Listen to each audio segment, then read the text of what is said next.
Hi, I'm Kimberly Sheridan, and welcome to another Ask Kimberly. Today's letter is from someone who's having niche problems. She's going from niche to niche to niche in her head. She'll start walking down one path and then back up and start walking down another. Less about the types of people she's going to work with, more about the industry or the specialty or expertise she wants to focus on.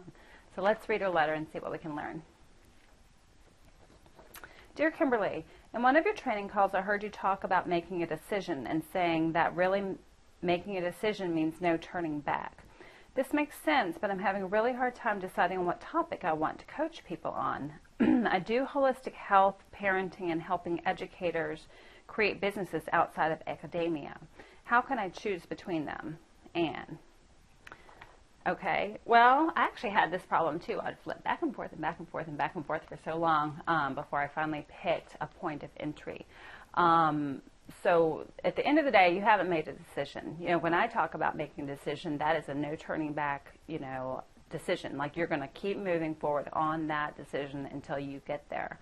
Unless you truly are never going to pursue that again. You're ready to drop it and never pick it up again, and it doesn't sound like that's the case with you. It sounds like you're just jumping from one to the other, but you ultimately would like to be able to incorporate them all in some form or fashion.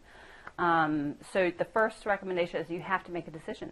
You have to give a client a point of entry to come to you. You can't go out saying, I'm these three things, which are relatively disparate: holistic health, parenting, and academia, and say I do all these things, because then you're trying to market with all these different messages to all these different niches of people in all these different venues, because to reach each type of person, you've got to pick different types of magazines and e-zines and websites to advertise on and networking groups to attend, etc.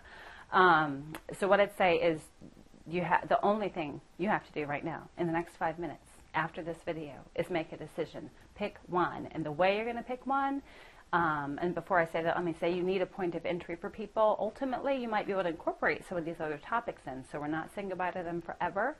We're just saying that you're going to specialize in one at the beginning. And then once you have this trusted relationship, you've got a track record of getting results, those same people might end up being some crossovers for your other topics that you want to work on, especially, if you go holistic health, parenting, or even maybe the academia parenting, or academia holistic health. Actually, some of them could be crossovers no matter what.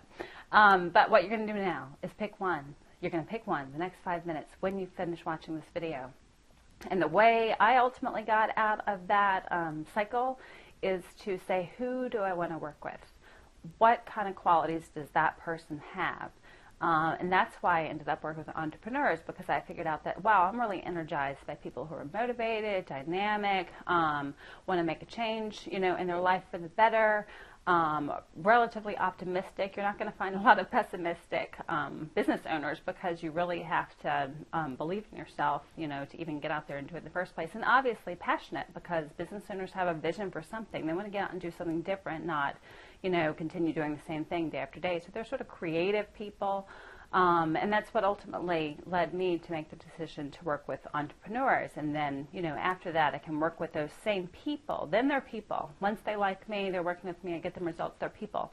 Then I can work with them on other things, such as relationships and the integration of money in their relationships, and actually diet and fitness, because in my prior life I was a personal trainer and health coach. So then I can work with them on those things, because once they hit their money goals, some of their money goals, other things in their life become a bit higher of a priority, right? Or it creates other things that they need to work with, such as going after money goals, but then having that create some challenges in your relationship.